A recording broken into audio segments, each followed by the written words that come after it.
Bab 179, mantan Victoria muncul. Lagi pula, dia sama sekali tidak tertarik menjadi presiden perusahaan, seperti yang dikatakan Merwalton bahwa dia tidak tertarik pada uang. Kakek Jordan sudah mengetahui tentang Victoria melalui Frank. Ia pun mengetahui bahwa Victoria rela mengundurkan diri sebagai CEO S Corporation demi Jordan. Kakek Jordan juga sangat mengaguminya.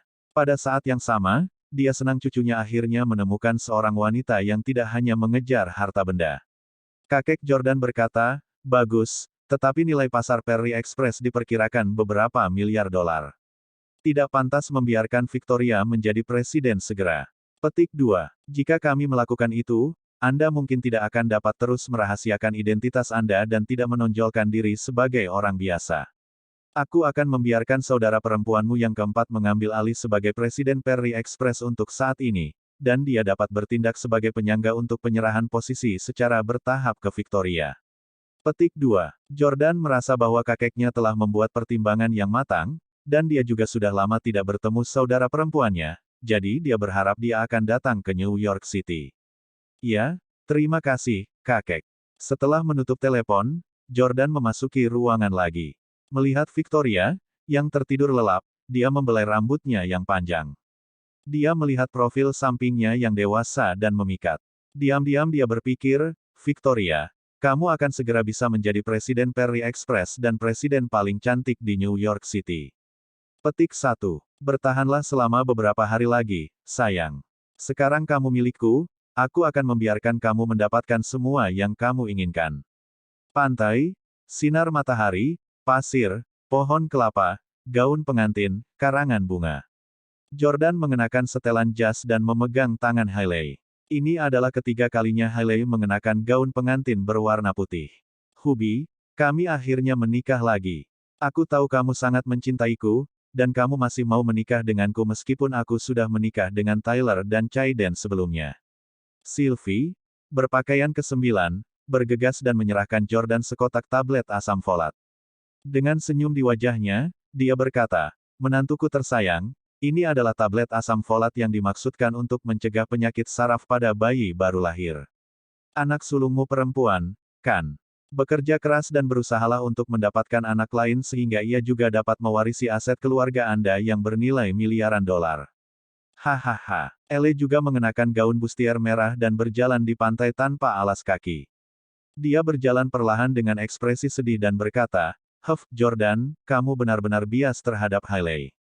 Saya sudah pergi ke Korea untuk operasi plastik agar menjadi secantik Hailey, dan Anda masih tidak memilih saya. Sebaliknya, Anda masih memilih untuk menikahi Hailey pada akhirnya. Petik 2. Jordan memandang Elle, yang wajahnya menjadi jauh lebih indah dari sebelumnya dan sosoknya masih sehebat sebelumnya. Dia melihat sekeliling dan merasa bahwa dunia di depannya benar-benar kabur. Sinar matahari sangat menyilaukan, tapi dia bisa dengan mudah membuka matanya. Dia menemukan bahwa Hailey, Sylvie, Benedict, Diana, dan seluruh Camdens semuanya tersenyum. Rachel juga tersenyum. Senyumnya jahat, dan sepertinya menunjukkan bahwa ada konspirasi.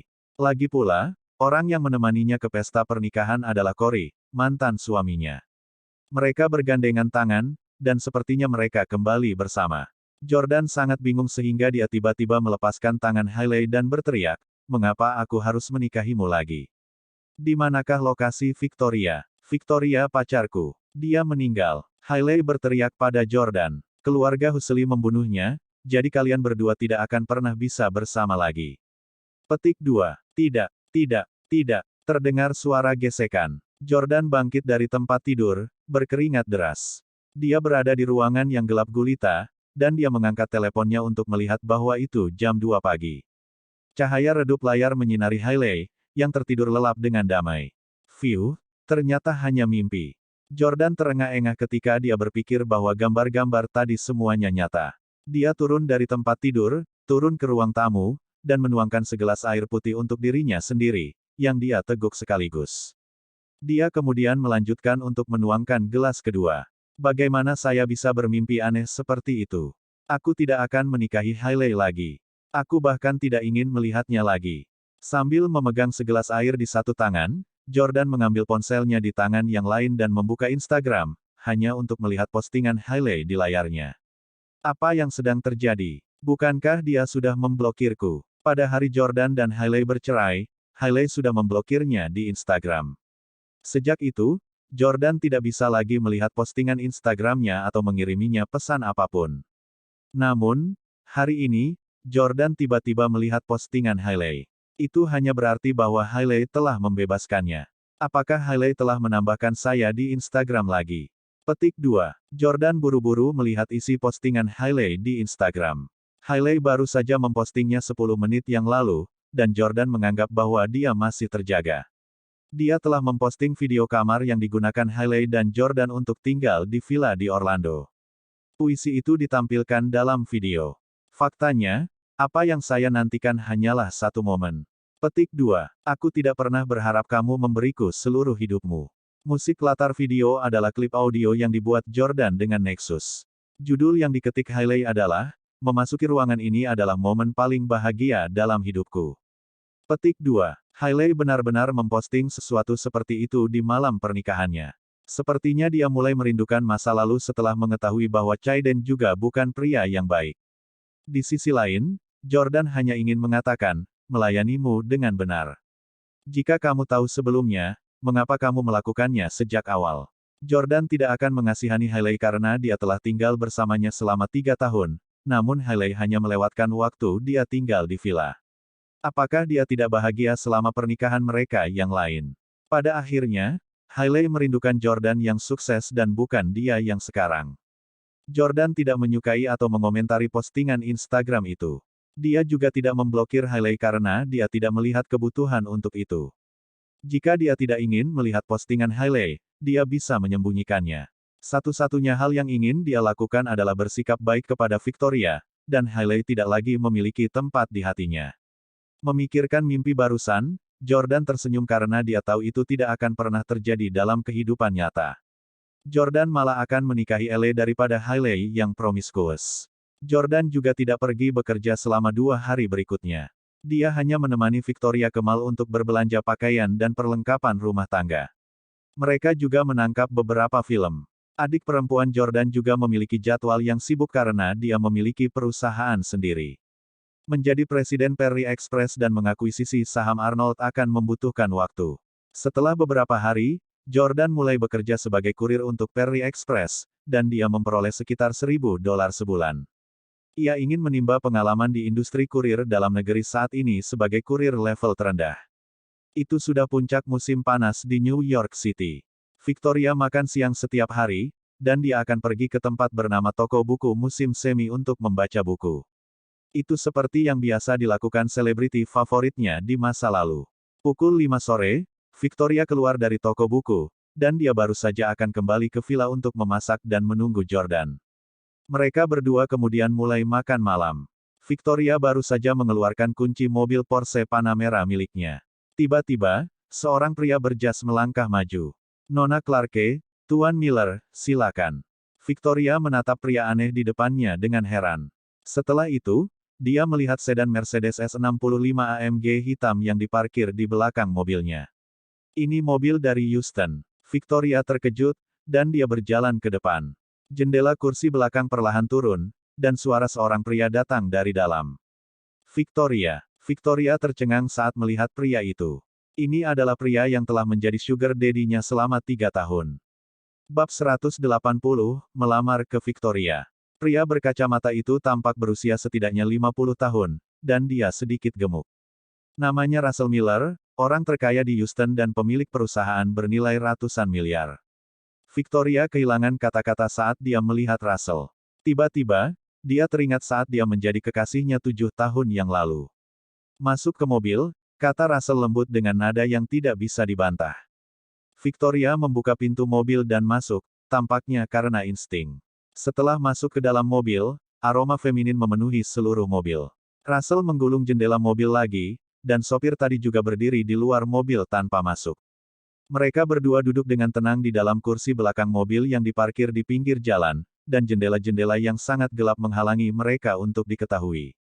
Russell menatap Victoria. Pada saat ini, lelaki tua ini, yang tampak tua dan kuyu, tiba-tiba bersinar kembali. Benar saja, Wanita selamanya satu-satunya keberadaan yang bisa membangkitkan minat pria.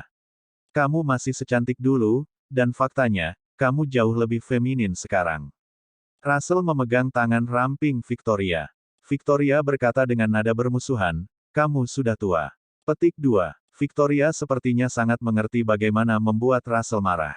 Dia bahkan tidak perlu melepaskan tangannya. Yang perlu dia lakukan hanyalah mengucapkan satu kalimat untuk membuatnya melepaskannya. Russell tersenyum pahit dan berkata, itu benar. Dibandingkan dengan 7 tahun yang lalu, Anda tampaknya telah menua lebih banyak. Sebagian besar rambutmu memutih, dan tubuhmu sakit.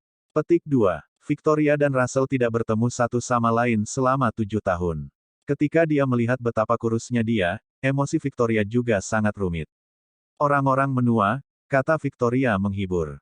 Di masa lalu, pria ini mengajari Victoria banyak hal, dan dia juga pria pertama yang membuat Victoria jatuh cinta. 7 tahun yang lalu, Russell masih agak tampan dan gagah. Saat itu, Victoria lebih menyukai pria yang lebih tua. Oleh karena itu, selama 3 tahun dia menjadi kekasihnya, tidak aneh sama sekali bahwa dia akan jatuh cinta padanya. Apa yang kamu lakukan di sini di kota New York? Apakah itu untuk rapat? Tanya Victoria. Russell memandang Victoria dan berkata, aku di sini untukmu. Petik 2. Untuk saya. Victoria terkejut. Russell berkata, saya mendengar bahwa Anda telah menghadapi masalah dan ditolak sepanjang waktu sejak Anda datang ke New York City sejak lama. Tidak ada satupun perusahaan yang ingin mempekerjakan Anda. Mengapa kamu ingin melawan Hussein? Apa yang saya ajarkan sebelumnya?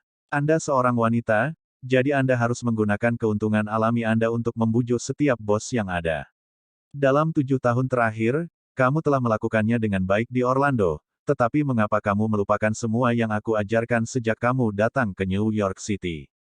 Tanda tanya tanda seru. Petik 2. Suara Russell semakin keras, dan dia terdengar seperti seorang penatua yang sedang memberi pelajaran kepada juniornya.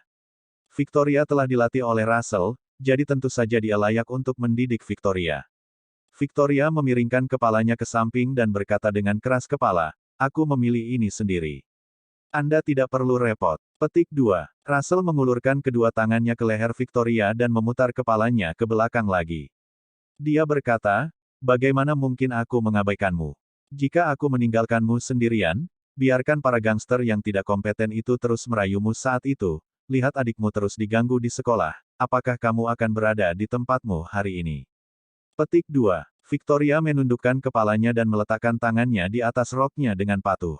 Aku punya pacar, tiba-tiba Victoria berkata. Russell melepaskan lagi dan berpunuk dengan dingin. Aku tahu, namanya Jordan Stelle, kan? Dia tampaknya juga lebih muda darimu, dan dialah alasanmu menyinggung keluarga Hussein, ya. Victoria tahu bahwa dengan kekuatan Russell, jelas tidak akan menjadi masalah baginya untuk menyelidiki Jordan. Ya, saya sangat mencintainya, dan bisnisnya juga milik saya, kata Victoria. Russell tampak putus asa. Pria juga cemburu. Putus dengannya. Dia tidak cocok untukmu. Russell memerintahkan. Tidak. Victoria langsung membantah. Kamu tidak berada di tempat manapun untuk memberitahuku untuk putus dengannya. Russell Miller, Anda dan saya tidak lagi berhubungan satu sama lain. Ini adalah bisnis saya yang membuat saya jatuh cinta dan untuk apa saya bekerja. Russell bertanya dengan ekspresi tidak senang, kamu sendiri. Apa yang bisa kau lakukan? Jika aku tidak membantumu secara diam-diam, apakah menurutmu wanita sepertimu yang hanya memiliki wajah cantik dan sosok yang luar biasa bisa mencapai posisi wakil presiden S Corporation tanpa tidur dengan bos manapun? Tanda tanya tanda seru petik 2. Victoria menggigit bibirnya dengan ekspresi marah. Dia sudah lama menduga bahwa Russell diam-diam telah membantunya sebelumnya. Dia hanya tidak ingin mengakuinya atau memiliki kontak lagi dengan Russell karena dia ingin benar-benar melupakan masa lalu. Victoria berkata, Russell, aku telah menemanimu selama 3 tahun. Aku tidur denganmu, bersenang-senang denganmu, menghabiskan waktu bersamamu, dan menemanimu melakukan segalanya. Bahkan jika saya sampai di tempat saya hari ini dengan bantuan Anda, saya juga pantas mendapatkannya. Petik 2. Aku tidak bisa menjadi kekasihmu selama sisa hidupku. Aku juga ingin menjalin hubungan secara terbuka. Melihat betapa tegang dan emosionalnya Victoria, Russell mengingat bagaimana Victoria dulunya adalah seorang mahasiswa yang berhati murni. Dia adalah alasan mengapa dia menjadi wanita yang menawan dan bijaksana. Dia juga merasa sangat berhutang budi pada Victoria.